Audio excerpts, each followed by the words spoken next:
ladies and gentlemen, boys and girls, children of all ages. It's time for What Do You Call It? Podcast.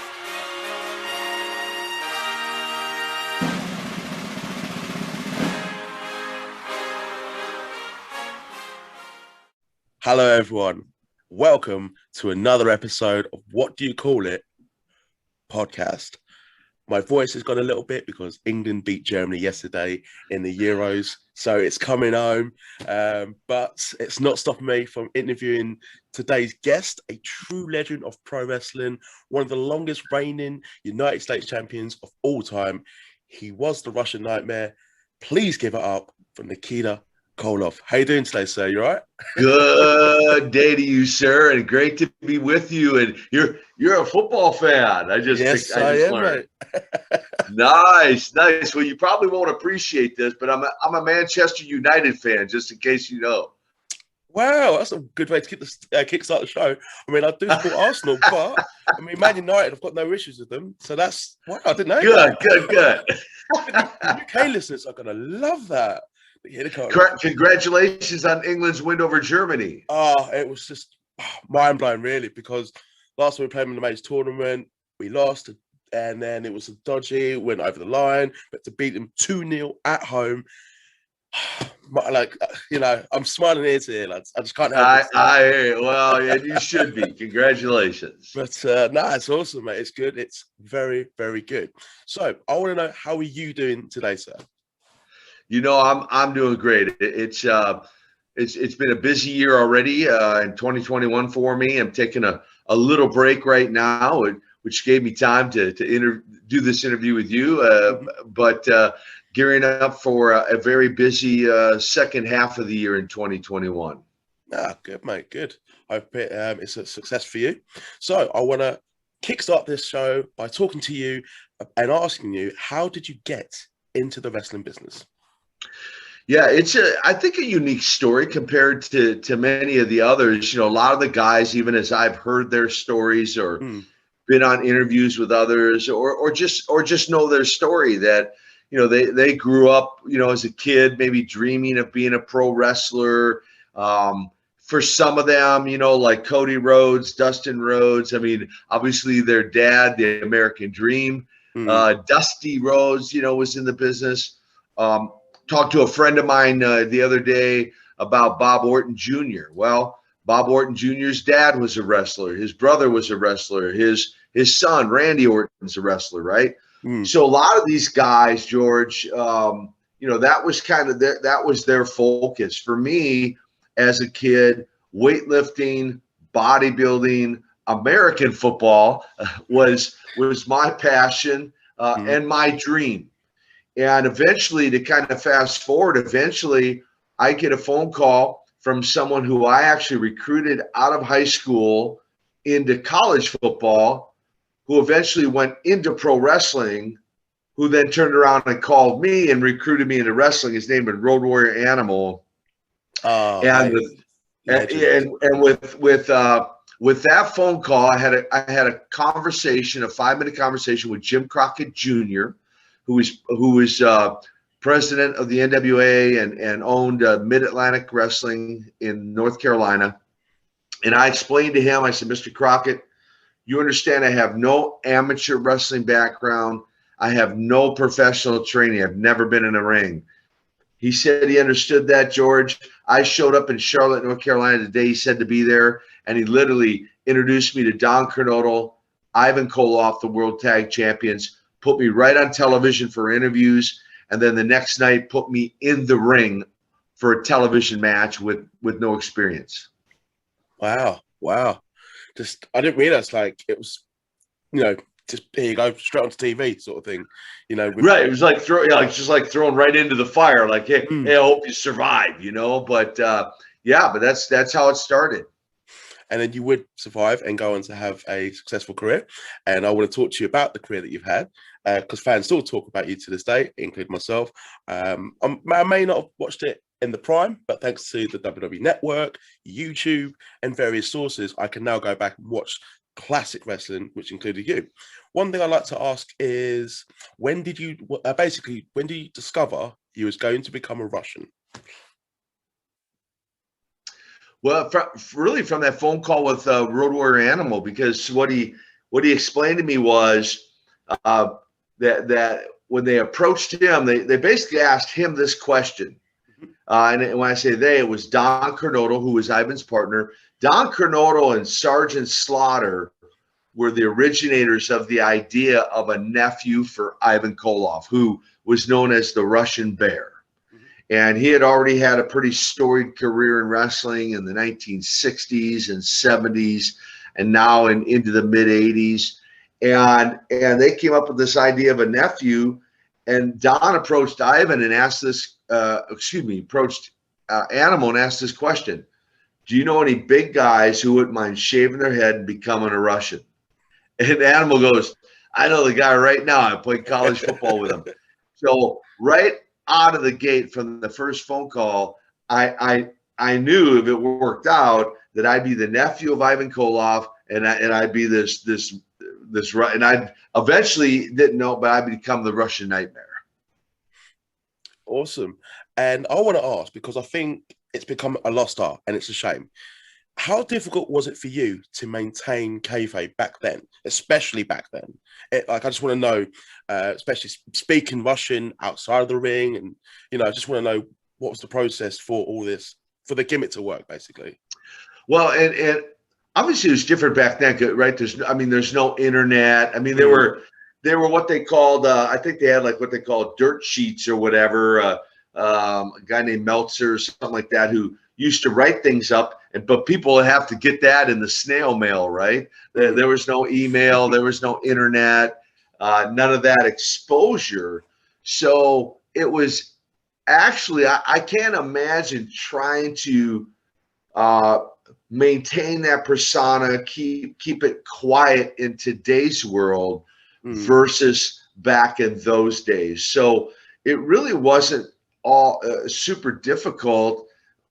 It was a mindset. So I set in my mind, if I want to protect this character and build this character and get it over, this is what I have to do. Yeah. And so that's what I did. I talked very little outside of the car I drove in, or the dressing room that I, got ready for matches, or the home I lived in, and to protect the business and protect my character. No, I actually respect that. I mean, I think with the internet these days, and I just don't see much effort anyway, other than like a few wrestlers. Everyone just wants to be the best friend and playing video games, and I'm just moaning about today's wrestling, but that's why I enjoy the old days. Yeah, well, and I think, and obviously the way it's been exposed, so to speak, that it's entertainment, right? I mean, the fans realize that, hey, there's writers, they write the matches, they write the scripts, they kind of write everything out. I mean, in those days, Crockett didn't even want us, like if I walked into a gym and my opponent, if Magnum TA was in the gym, I walked back out. I didn't stay in the gym and work out. I waited till he left and came back later, or went to a different gym. For the most part, I didn't ride in the car with when I was wrestling Lex Luger. I didn't ride in the car with Lex Luger. It wasn't until he and I were on the same side that I would ride in a car with him. I didn't eat at the same restaurant, as my opponent, as Ric Flair. I mean, that's how it was then. And that's what I believe, really protected the business back then versus, how it is now. No, I agree. I still think, I mean, with the dirt sheets and online, I just want to see a bit more effort these days, but, it is what it is these days. I want to go back to someone you just mentioned, Road Warrior Animal, but I actually want to talk about the Road Warriors, Legion of Doom, who a lot of WWF fans might know. I just want to ask, what have they like to work with and against? Two pretty powerful guys, right? Animal, 300 pounds, 23-inch arms, like legit. Road Warrior Hawk, very super strong guys. They were, Ivan and I felt matched up pretty well with them, even though Ivan was not as big a guy because I carried a similar physique. It was easy to match up against them in matches and for it to be believable for the fans, right? And I believe we had some good chemistry with each other. We were able to tell a good story, leading into the different outcomes when we worked against each other. Eventually, as one of the superpowers, we would end up teaming up, like for the War Games and 6-man and 8-man matches, and so it was fun to be on that side of it and be able to see fan reaction when all of us worked together. So I enjoyed both sides of it. Oh, awesome. You've just mentioned the War Games. I have to ask because it's one of the most iconic matches of all time. And it's brilliant, like just the way it's done. I just want to know, what they like to work in the War Games stipulation? Well, and I was fortunate, and I'm going to give credit where credit is due. Dusty was a genius when it came to ideas, whether it was the War Games, Great American Bash, best of 7 against a series against Magnum TA for the U.S. title.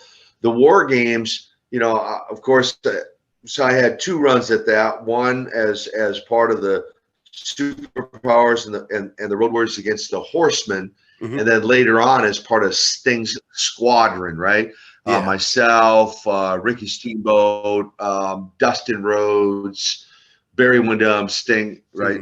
And so they were fun. It was a very unique match. I think the most memorable one, George, was the very first one, the Match Beyond, because it had never been done before. Nobody knew what to expect. The fans didn't know what to expect. We didn't know what to expect. Yeah, we'd never been in one before. And looking back on it, I can remember. I mean, the electricity in the building that night, the excitement in the building, and as it went back and forth, how the anticipation and excitement built till finally all 10 guys were in the ring, and then the explosion once the match ended was just incredibly memorable. It's such a good match. And I want to ask quickly, actually, now, do you like WWE's version of War Games? I honestly, I've never seen one. I don't really follow. My interaction with wrestling now is mainly with fans and autograph signings, podcast interviews, those sorts of things. So I honestly don't really follow the wrestling business. I hear bits and pieces from the fans. Yeah. But I'll say that to say this, even though I feel I don't need to see it, George. I'll give an old cliche out for you. Often imitated, never duplicated. There's nothing like the original. That's fair, man. That's fair. It's quite good, to be fair, but the original is always the best. I recommend any fans that listen to this episode and you have watched the War Games match before, do it. Just do it. Anyway, so I'd like to ask the 4 Horsemen. Who did you enjoy working with the most out of the Elite faction? Boy, I tell you, they were all good in each in their own unique way. Obviously, my matches against Ric Flair for the World Heavyweight title, whether it was the Bash or StarrCade or any match in between, the hundreds of matches I had against him were certainly memorable. Tag matches, 6-man, 8-man, and any combination, they were also good. Tully Blanchard, Arn Anderson, great ring psychology. Both of those guys, you weren't going to have a bad match with either one of those guys. Ole Anderson, the original, one of the original Horsemen, was a little more challenging to work with, but he was very schooled in the wrestling business. So you were going to have a decent match with him. And then eventually Lex Luger. So any combination of those guys, I think the fans were going to get their money's worth. They're great. They are probably the greatest faction of all time. I just can't think of anything else. But I love the 4 Horsemen. I had to ask, and didn't think it was fair for you to pick one, actually. Sorry. I'd like to ask, because in the NWA and WCW, I feel like you're pretty much the only person, one of the big stars, that never went to WWE. Were you ever tempted to go to WWE? Was there any negotiations or any talks, or did Vince, or were you just not interested? Did you just want to stay and do what you were doing because of the success you were having? Yeah, it's a great question, and I think I am. I mean, I don't know how you would track this, but I probably am. I thought at one point I thought it was like Sting and I were the only two that had never. And then of course Sting eventually went and was put on their payroll. And so I think you're probably right. I probably am maybe the only one, if not at least one of the few who've never been on their payroll. I look back at my career. I met Vince in a gym in Las Vegas back in the day when we were competing head to head with each other. And this is before the Monday Night Wars. And we were competing and we just had a cordial conversation. It had nothing to do with business. I had never met him before. He had never met me. And we just had a cordial conversation there in the gym. I joke and say, if they ever reached out to me, they must have left a voicemail on my voice box and I never got it, right? But somehow I missed it. But Barry Darsow, who was wrestling with us at the time as Crusher Khrushchev, had shared with me he was gonna leave and go and form this team Demolition. And was I interested in being a part of that team? And honestly, George, when I look at how hard I worked on building the character of the Russian Nightmare, I really wasn't interested in going there and changing characters because of how hard I worked on it. And even if I'd went, the magazines were touting Hulk Hogan against Nikita Koloff at WrestleMania. Oh, that would have been awesome. Well, that's what everybody says. They're like, oh, that would have been an amazing match. And so we never had those conversations, but looking back, it probably would have been fun to do, but I have no regrets at staying with the NWA. Anyone who knows me for any length of time knows that I'm loyal probably to a fault. And I just had this real sense of loyalty to the NWA, to Jim Crockett for giving me my break, which is why I personally never pursued a career with them. And for whatever reason, they never, that I'm aware of, they never reached out to me. That would have been awesome. I mean, we could do fantasy booking all day long, but that is one match that would have sold tickets. But I respect your decision as well. I 100% understand why you did it.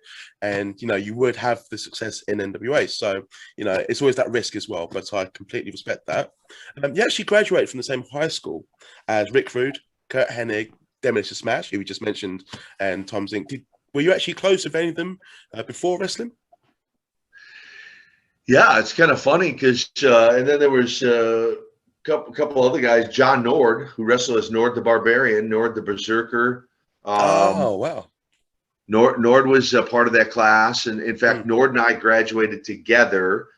Darsow graduated a year after us. And then Henning, Rude, Zinc, and a lesser-known Brady Boone all graduated a year before us. There were 7 of us, and 5 of us one year all played on the same football team in high school. So, cool. Yeah, we knew each other pretty well before ever getting into wrestling. And no one back in those days, George, ever really, that I'm aware of, entertained the idea of getting into wrestling. Now, we knew that Kurt Hennig's dad was Larry the Axe Hennig, but nobody really talked about, one day I want to get into wrestling. But lo and behold, we all did and had some pretty decent careers.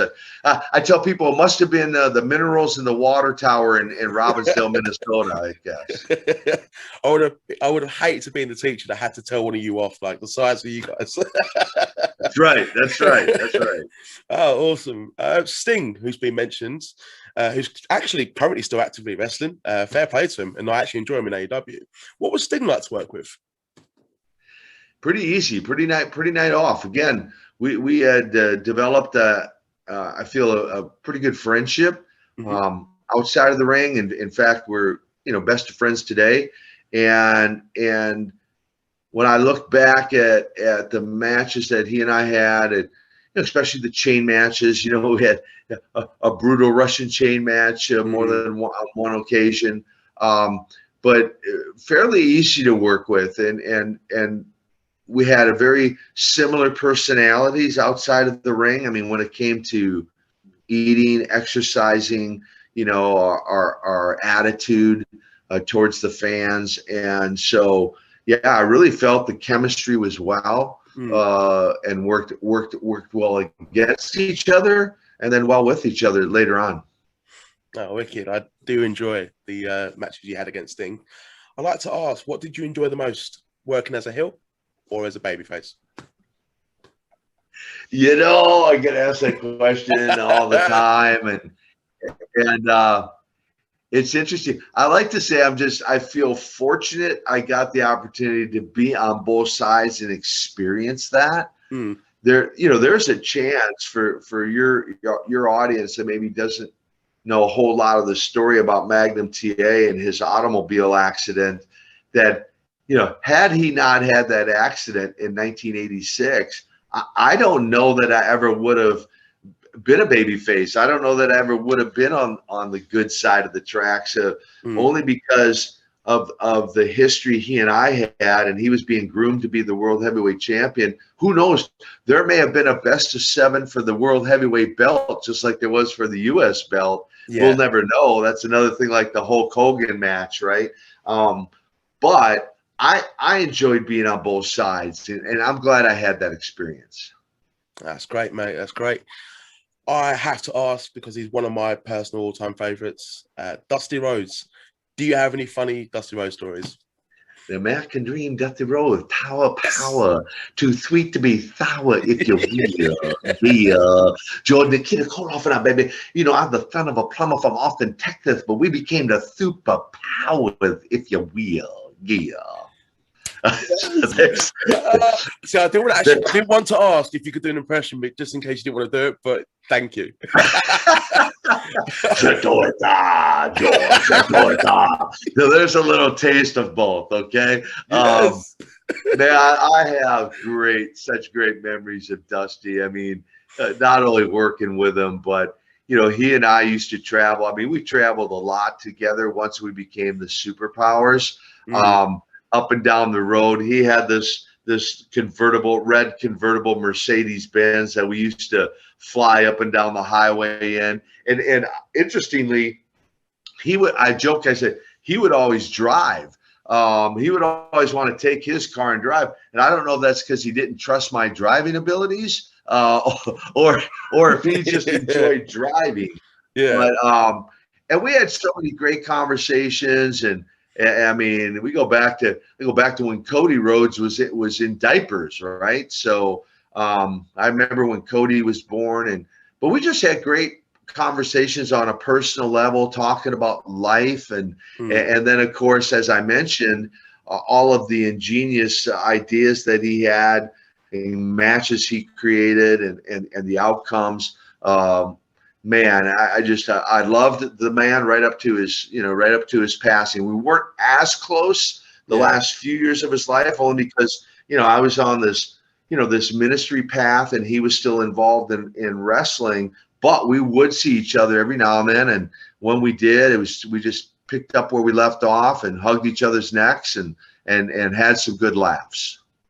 That's great to hear, man. Honestly, I'm so glad I got to ask you and hear the impressions, and just hear that you had wonderful times with him. And it does suck that the wrestling world did lose him a couple of years ago. I want to ask, I actually got a fan question from Roger Rose.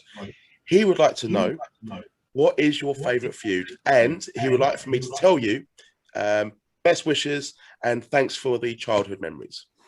We'll tell him that. Well, thank you for being a fan, being a longtime loyal fan. I always say, certainly without question, the most when I'm out doing autograph signings, etc., the most talked about is the best of 7 series for the U.S. title against Magnum TA.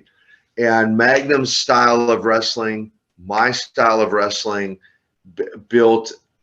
worked into. He had that all-American look. I'm the the dirty Russian, the everybody loved to hate, and and then now we're wrestling for the U.S. heavyweight title.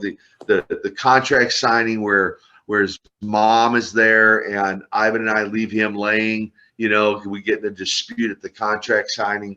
That leads into him being stripped of the belt and us being wrestling in the best of 7. And then the way we unfolded that story, right, where I went up 1-0, 2-0, 3-0. It looked like I was going to sweep him, right? And then he comes back and it's 3-1, 3-2, 3-3, leading into that 7th and final match in Charlotte, North Carolina. Eventually winning the belt, as you mentioned, one of the longest reigning U.S. champions, brings back incredible memories. And Terry and I we're friends to this day. We talk all the time with each other, and it just led to eventually to a great friendship. No, awesome. It's not necessarily a question, but I'd like to just say, because dark side of the ring is such a popular thing, and I think sometimes people like to focus on the negatives, but I think it's so great because I find you such an inspiration outside of the ring. I'm talking about, it's so positive, and with your ministry. So I just want to give you a shout out, basically myself, and I absolutely respect what you do. One last question I will have for you, and I'll let you go because I know you've got a busy day. And thank you for coming onto the podcast. It's been tremendous. What do you like to do in your spare time? I still, all these years later, going to the gym. Mm-hmm. And so I have been consistently lifting weights, exercising. Now, it's different now than say back in the wrestling days where I go to the gym probably 2+ hours a day, right? Yeah. To maintain that physique. And I love to eat back in those days. And so, so my workouts have changed. I do more, lighter weights, and I don't spend nearly as much time, really less than an hour in the gym. But 50 years from when I first started lifting weights, I'm still lifting weights. So consistently 50 years of exercising, weightlifting, and really enjoy that. I enjoy playing golf. I don't play a lot of golf. Mostly I play in celebrity tournaments if it's a good cause. Mm-hmm. If they're raising money for a good cause, I'll play in celebrity tournaments. Like I just recently played in one for raising money for the military, Mm-hmm. for the U.S. military, and so it was a great cause.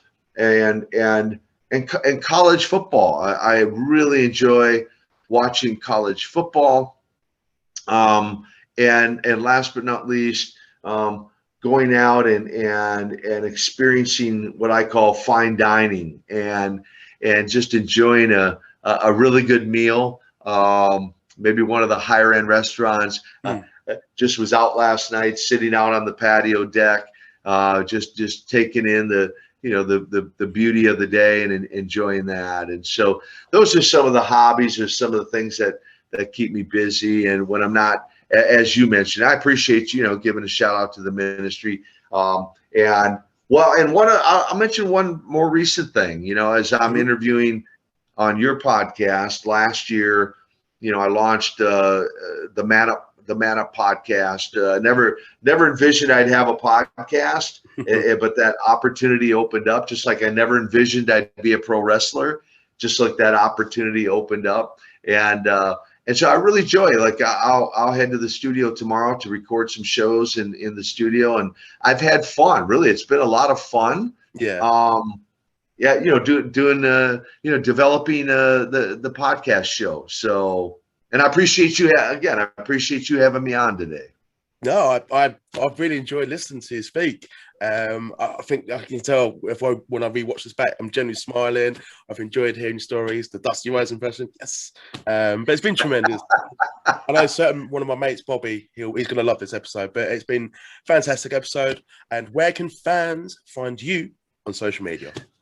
I appreciate it. Here's the easiest thing, and I didn't even think about this, but I just did an updated version of my last book, Nikita, A Tale of the Ring of Redemption, where I wrote about 7 or 8 new chapters, added more pictures, and so there's book writing. I guess I should have thrown that in. I enjoy writing. I'm writing a 4th book right now, so I do enjoy writing.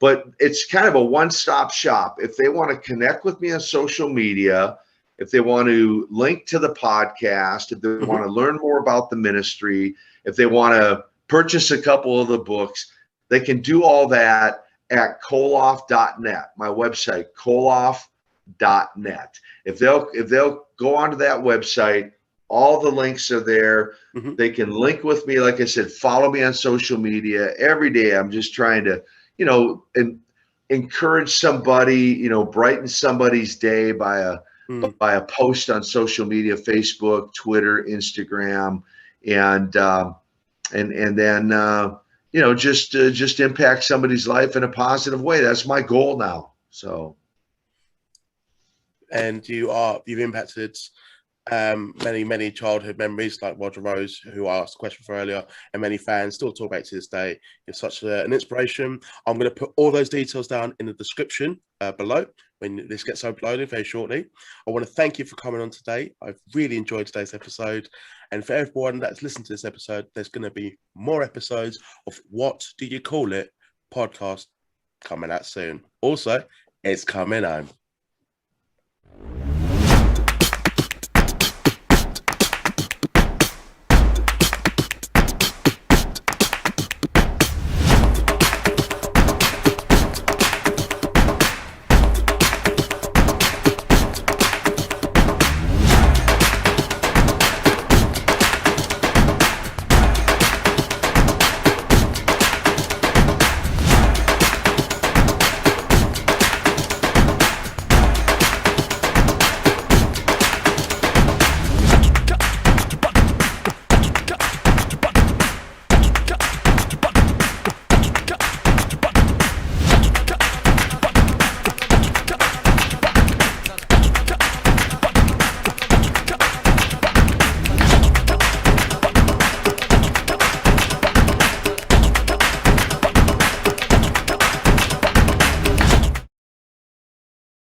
Hello everyone, I have a special announcement for my next guest. Hi, the Russian nightmare Nikita Koloff here, and you are listening to What Do You Call It podcast. Stay tuned, Jatoeta. You heard.